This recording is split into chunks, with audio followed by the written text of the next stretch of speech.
దేవుడు తన చిత్తము ఏమిటో నీకు తెలియపరిచాడు. దాన్ని పొందుకోవలసినది, దాన్ని చేయవలసినది, వారిని ఒప్పించవలసినది, నీ పనిని నువ్వు సఫలీకృతం చేసుకోవడానికి నువ్వే అనుకూలమైన వాటి అన్నిటినీ కూడా ఏం చేయాలి?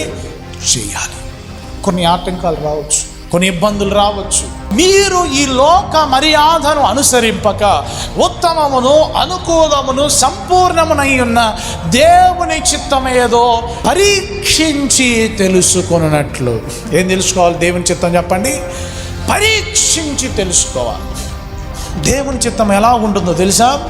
అది ఉత్తమము అని అంటే చాలా శ్రేష్టమైనది. అనుకూలమును, నీకు అనుకూలముగా ఉంటుంది. మూడవది సంపూర్ణము, కంప్లీటెడ్. దేవుని చిత్తమును మనం ఏం చేయాలంటే కార్య నేర్పరితనముతో దాన్ని నెరవేర్చుకోవాలి. హల్లెలూయా.